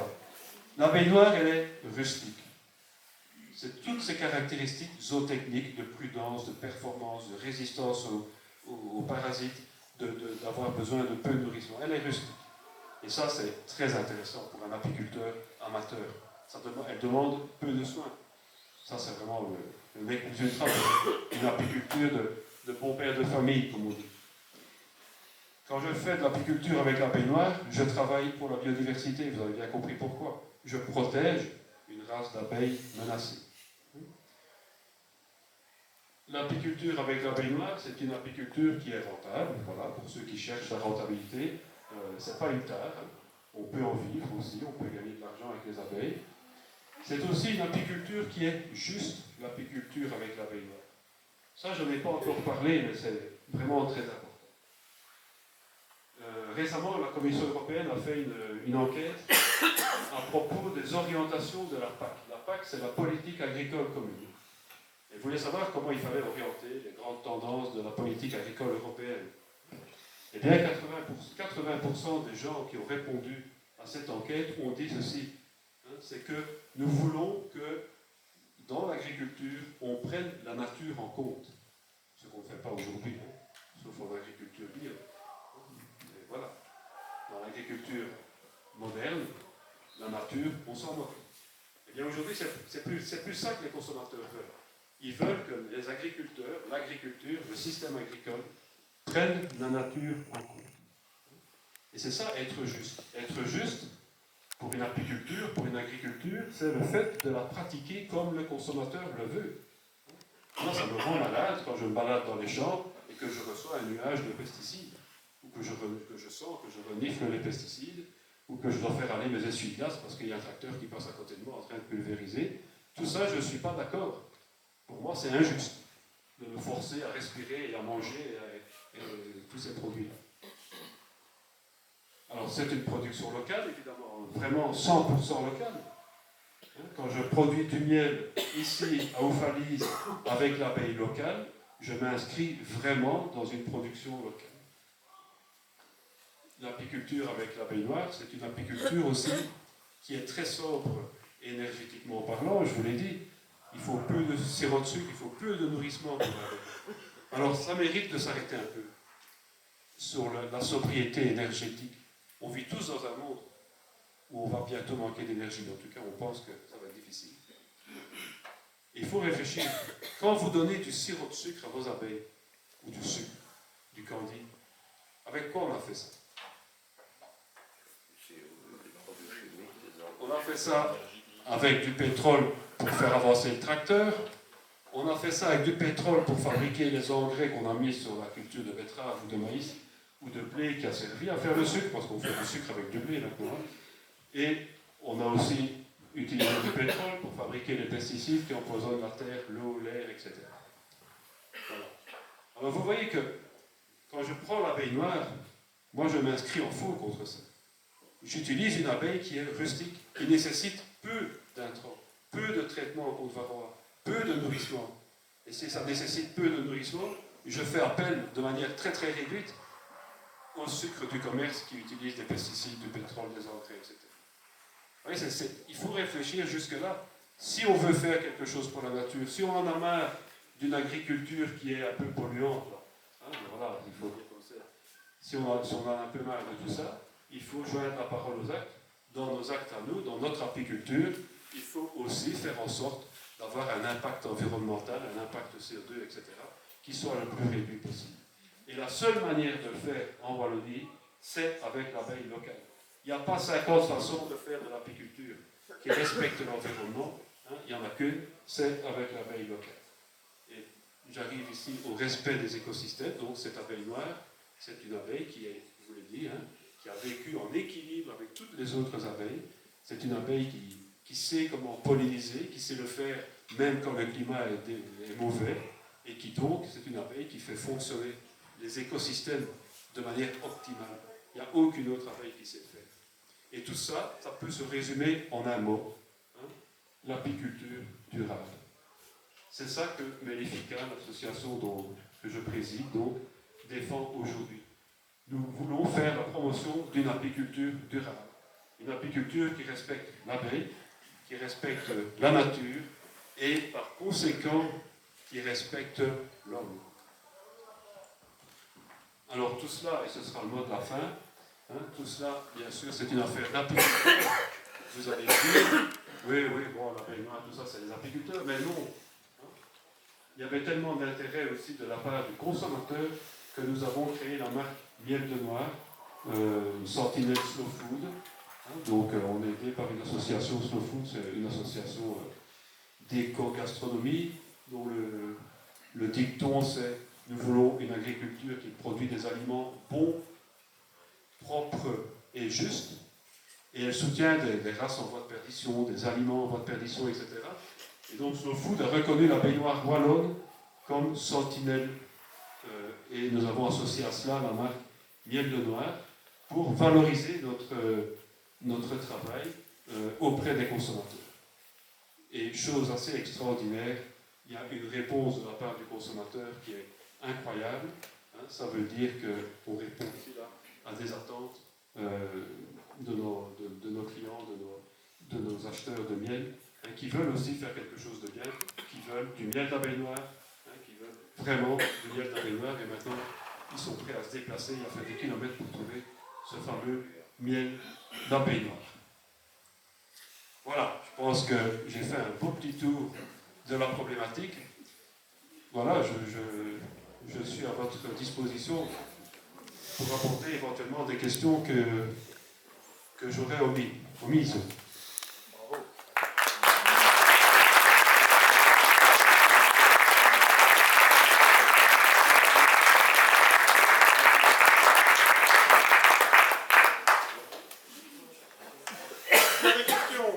C'est un difficile débat. Ça dépend de l'apiculture qu'on veut pratiquer. Moi, personnellement, j'ai des dents d'icadre parce que je suis un vieillard qui a un mal de dos épouvantable, hein, et que les 10 cadres, c'est léger. Mais j'avais dans le temps des 12 cadres, et le grand avantage des 12 cadres, c'est qu'il y a beaucoup de réserves de miel dans le fond de la ruche. Et ça veut dire, au final, qu'on doit nourrir moins pour l'hiver, puisqu'elles ont plus de réserves qu'elles ont récoltées elles-mêmes. Hein, sachant que les apiculteurs, ils prennent le miel dans le grenier à miel, et qu'ils laissent le miel, enfin j'espère, hein, qu'ils laissent le miel dans le corps de ruche, comme on dit. Donc si le corps de ruche est grand, comme l'abeille noire est une abeille prudente, elle commence à remplir le corps de ruche. Ce n'est pas le cas d'autres abeilles. Mais elle, oui, elle commence à remplir le corps de ruche. Et elle met du miel dans les hausses après, quand elle s'est servie. La hausse, c'est pour l'apiculteur, le corps de ruche, c'est pour elle. Donc si vous avez un dos solide ou que vous ne bougez pas vos ruches et que vous voulez nourrir moins vos abeilles, prenez des dindons 12 cadres. Voilà. Si vous voulez produire un peu plus de miel, des dindons 10 cadres. Ou si vous avez mal au dos, des 10 cadres. Ou encore plus mal au dos, des warés. Voilà. D'avoir d'autres stations de fécondation que celles qui se trouvent à Virel. Alors oui, c'est envisageable, bien sûr, c'est une question de volonté des apiculteurs. Un peu comme à Oufalise ici, je n'ai pas une idée de la superficie de la commune, etc. Mais voilà, je connais 2-3 endroits où les apiculteurs voudraient bien, ils essayent de s'associer, mais c'est une volonté d'apiculteurs. Quand sur une zone qui fait un rayon de, disons, de 3 km, ça fait quand même beaucoup de ruches, hein. Sur 3 à 4 km de rayon, si on peut tous se mettre d'accord pour utiliser l'abeille noire, ou une autre race, ça ferait une autre station de fécondation, eh bien c'est envisageable. Le problème, c'est de se mettre tous d'accord sur une zone aussi grande. Et ça, en Belgique, ben, c'est très difficile. Voilà. Avec la branche valencienne chimée, et puis la branche plutôt française avec beaucoup de sous-branches rouges. Est-ce qu'il n'y a que 2 branches ici, valencienne chimée, parce qu'il y a eu moins de recherches, ou bien est-ce qu'il y a moins de différences dans les Oui, donc est-ce que dans l'arbre de ressemblance, il n'y avait que chimée valencienne tout au-dessus? La question, est-ce que c'est parce qu'il y a eu moins de recherches ou parce que c'est vraiment comme ça? La réponse, c'est qu'il y a eu peu de recherches. Le généticien est français. D'accord. Donc il a étudié la France, qui est un très grand pays par rapport à la Belgique. Hein, et puis il a étudié un peu en dehors de la France, donc en Suède, en Grèce et en Belgique. Hein. Donc voilà, en fait, on ne sait pas trop ce qui se passe ailleurs en Belgique, parce qu'il y a beaucoup de dégradation aussi. Hein. Il y a eu beaucoup d'importations d'autres races, et donc on ne sait pas trop. Et alors, dans le cas de Oufalise, où on dit qu'il y a quand même quelques stations d'abeilles encore noires, ce serait envisageable de faire une analyse pour voir un petit peu ce qu'il y a comme antécédent. Quand on veut un projet comme celui-là, voilà, il faut commencer par faire un screening des colonies de la région, mais je vous dis, il faut prendre un rayon de 3 à 4 km au minimum, vraiment au minimum. Et la première chose à regarder, c'est ce que je vous ai dit sur la première image, hein, les 3 critères, l'abdomen, la couleur, le tomentum. Déjà faire ça. Visuellement, mais avec éventuellement, alors par après, l'aide d'un généticien. Et après, si on voit que ça se présente bien, on peut continuer les études. Oui. Mais déjà ça, si ça se présente bien déjà visuellement, c'est déjà pas mal. Hein. Okay. Mais dans le même ordre d'idée de ce que dit Marie-Ève, on pourrait imaginer, parce que Chimay c'est pas Oufalise, on pourrait imaginer qu'on ait ici une souche noire différente de celle de Chimay. Et donc c'est peut-être pas non plus l'idéal de se dire ben, on va travailler avec Chimay, mais alors on va produire, on va perdre la race qu'on aurait ici à Oufalise. Parce que sans doute qu'elle est un peu différente de celle de Chimay, et donc on pourrait perdre le patrimoine génétique qui est ici, c'est l'Ardenne ici. Oui, Chimay, c'est pas le même. J'ai bien compris les Oui, influences. Je comprends bien ce que vous voulez dire. Ce qu'il faut voir, c'est ce qui reste en fait. Ah oui. Le problème, c'est que dans énormément de régions, ce qui reste, ce sont des lambeaux. Et donc, on ne sait quasi plus rien faire. Maintenant, il est évident que si on trouve quelques magnifiques colonies dans la région d'Oufalise, ben, il faut les multiplier, hein, c'est clair. Il faut essayer de les garder. Mais le problème, c'est comment. Pourquoi ne sait-on rien faire? Attendez, je réponds à madame d'abord. Hein. Le problème, c'est comment. Voilà, je peux me mettre à votre place, vous êtes apicultrice, vous avez une magnifique colonie, comment la garder? Ben, enfin, je ne connais pas bien Oufalise, mais manifestement, ce n'est pas encore une zone où on va pouvoir avoir des fécondations de très grande qualité. Enfin, je ne sais pas, il faudrait commencer à regarder. Je viens ici, moi, crois que c'est la première fois de ma vie que je viens à Oufalise, hein, donc j'en ai pas vu grand-chose.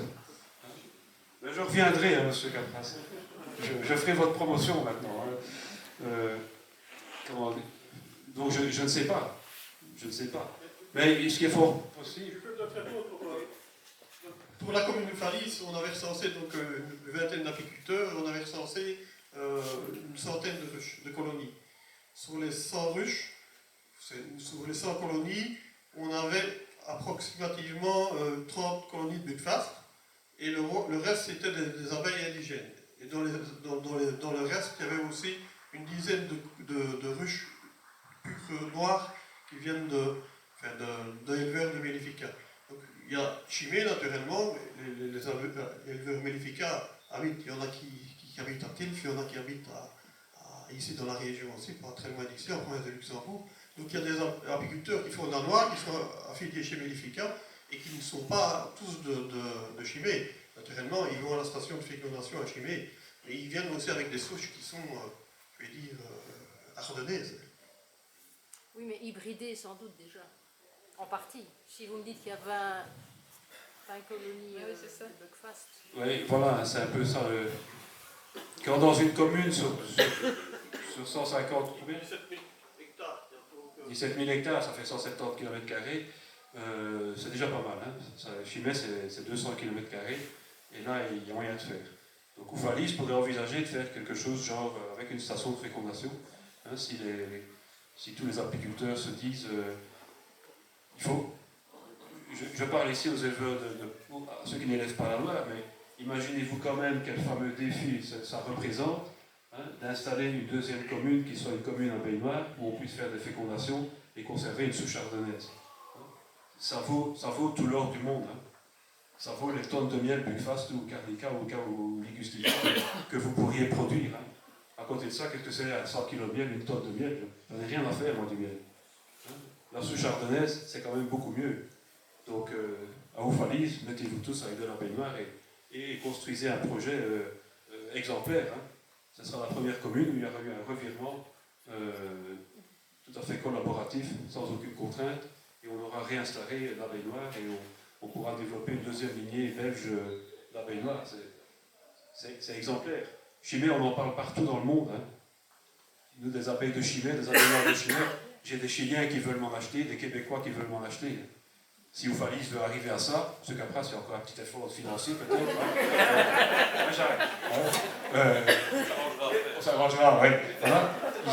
Il suffit de convaincre tous les apiculteurs de Falise de s'y mettre et on est parti sur un projet exemplaire, incroyable. Voilà.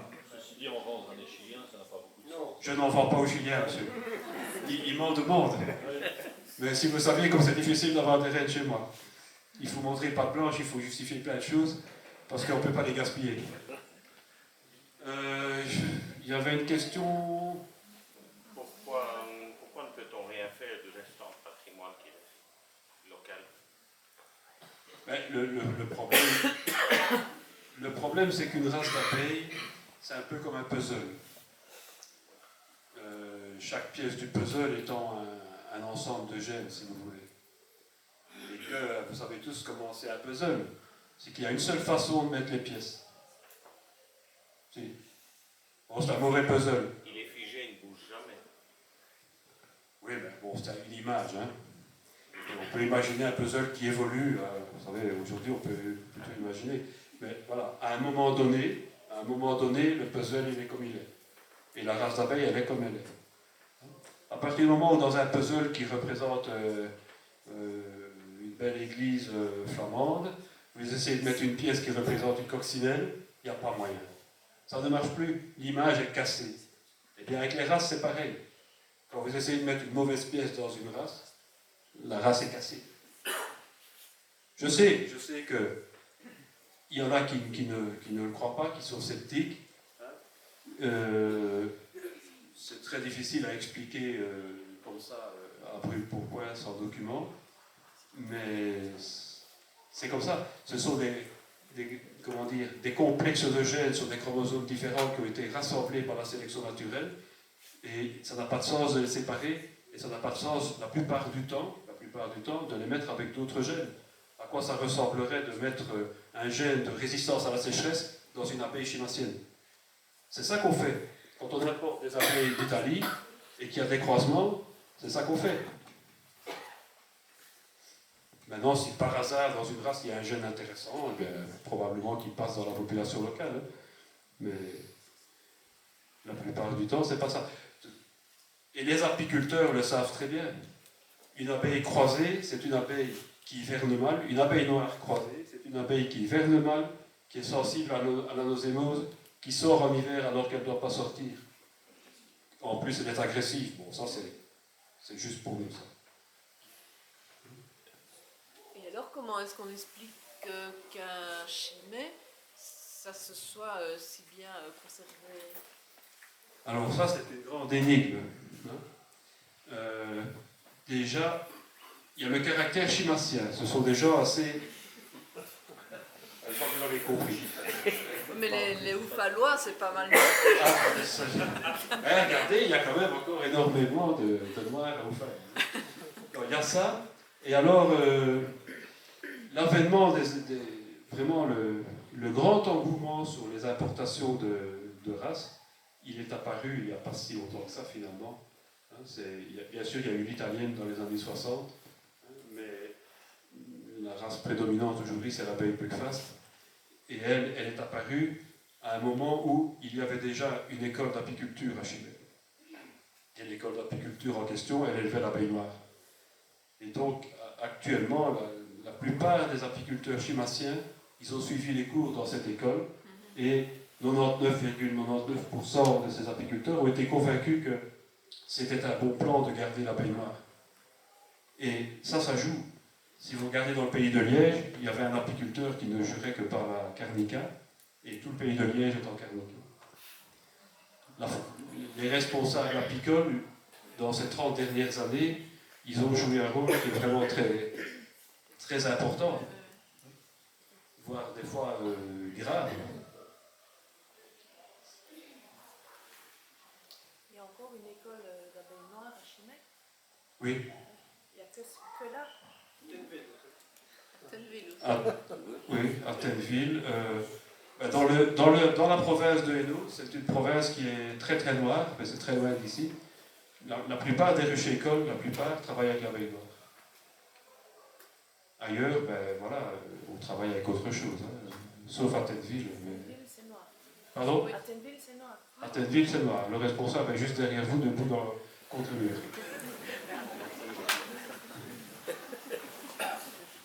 Et c'est plus près que Chimay.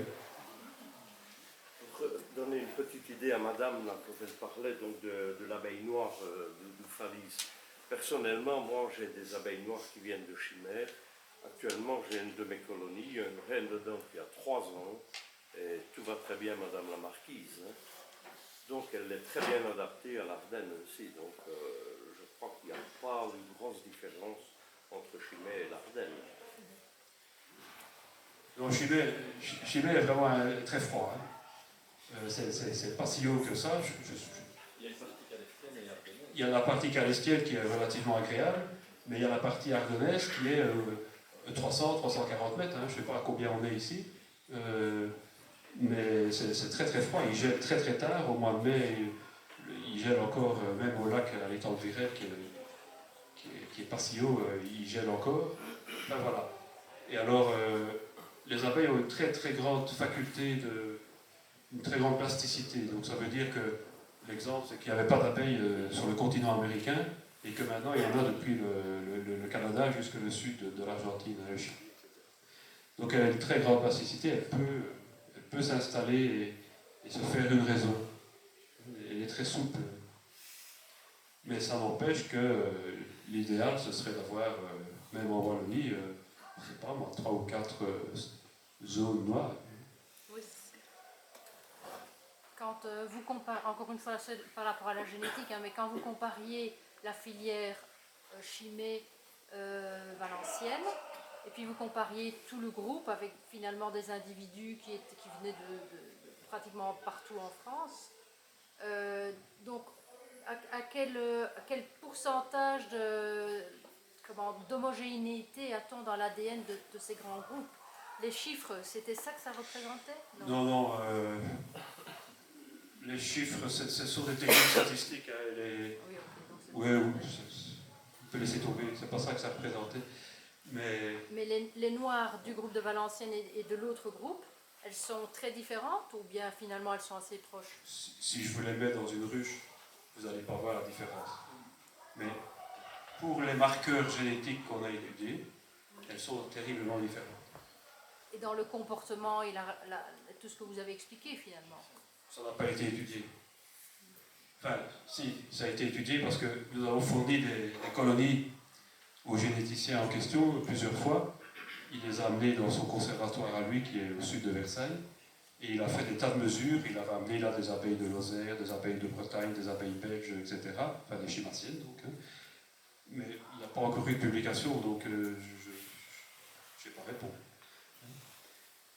Mais bon, c'est certain qu'une abeille bretonne, il s'est amusé à prendre des abeilles en Bretagne et les amener à Paris, à prendre des abeilles parisiennes et les amener dans les Landes, hein, des abeilles des Landes les amener en Provence, et de faire tous ces petits déménagements.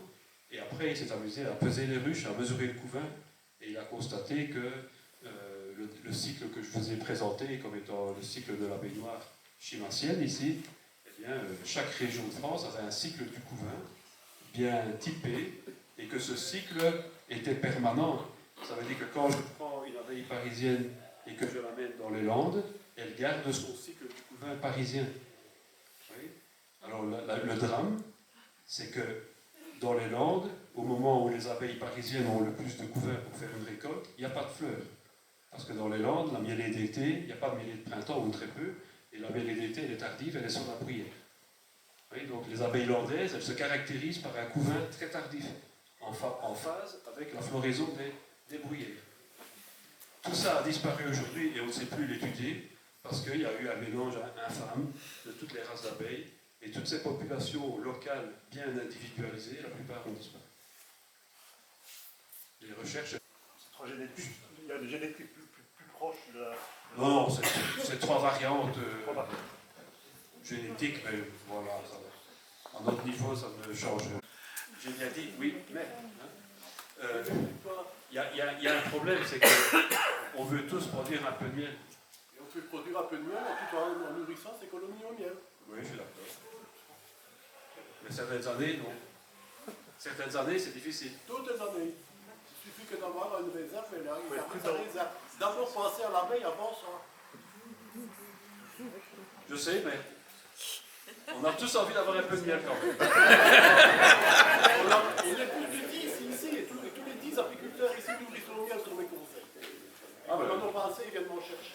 c'est parfait. On peut nourrir au miel, il n'y a pas de souci. Ben, pour nourrir au miel, je préfère ne pas le retirer, franchement. Mais voilà, on peut très bien ne pas retirer le miel. C'est pour ça que j'ai conseillé à monsieur de prendre des dadans blancs de Toscane. C'est pour qu'ils ne doivent pas retirer le miel. Récolter moins et laisser le miel dans le corps de ruche. Moi, tout ça, ça fait des pertes. Hein. Moi, je préfère regarder pour moi la perte. Hein. Tout ce qui est perdu, pour moi, c'est pas perdu.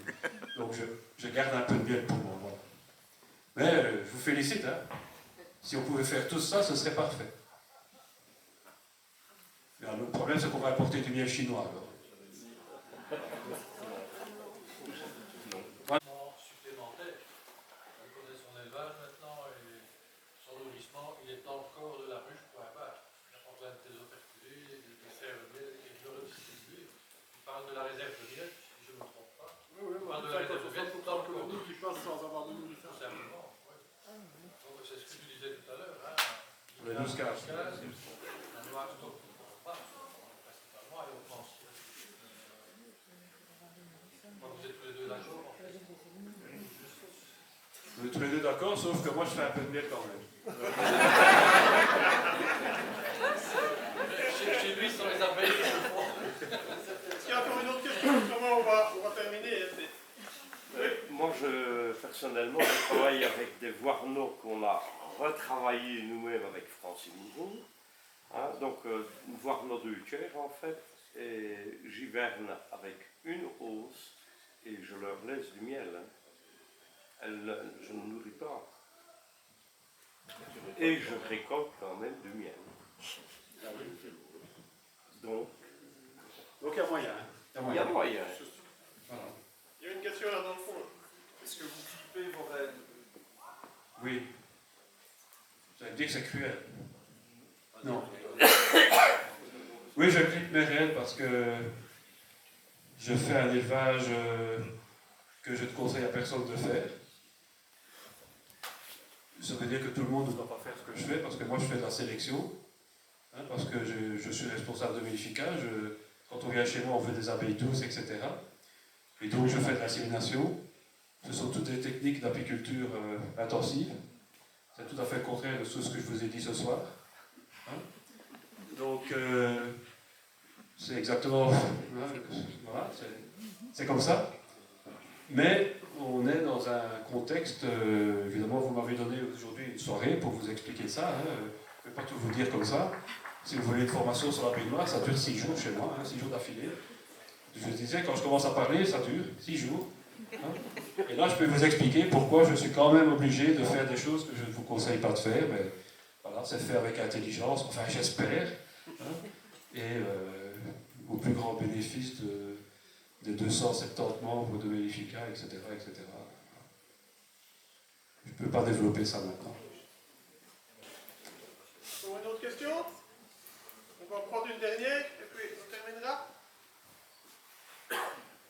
Il n'y en a plus. Le Juste une information, je vois quand même qu'il y a pas mal de monde qui vient de communes extérieures. Donc je vois quand même qu'il y a pas mal de monde qui viennent de communes extérieures. Le conseil communal de Oufalise, vous savez qu'on est dans une période un peu critique. Donc il y a peut-être des choses à demander aux politiciens. Mais la commune de Oufalise offre 35 € à chaque apiculteur qui souhaite implanter une graine noire. Simplement. Donc voilà, je crois que c'est une petite intention. On essaye comme je l'ai dit tantôt, de sensibiliser, mais également de promouvoir. Et donc rien que ce fait-là, je pense que même pour les jeunes apiculteurs, ça peut être important, ça peut leur permettre de démarrer dans de bonnes conditions. Et juste pour le mot de la fin... Même aux gens des autres communes on s'arrêtera. On a dit tantôt qu'on a déjà une grande commune. Hein. Donc pour le mot de la fin, donc vous êtes passé tout à l'heure devant le bar. Vous n'hésiterez pas, donc vous pourrez vous sustenter d'une collation, si vous le souhaitez, donc au bar ici en demandant au club de mini-foot. Voilà. Et je pense qu'on peut applaudir M. Guérien pour sa prestation.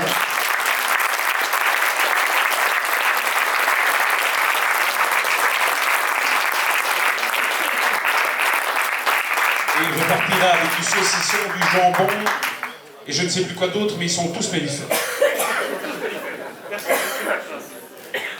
Nous sommes rapidement. En sortant, vous avez une petite télé pour la section, si vous avez de bonnes intentions, on a besoin de soutien. Et on a mis aussi une feuille qui explique un petit peu nos activités. Donc si vous êtes intéressé pour intégrer la section apicole de Oufalise, si vous habitez la région, ben vous êtes les bienvenus. Voilà, bonne soirée et bon retour à tous. Et puis il y a encore le livre de Hubert Guérien.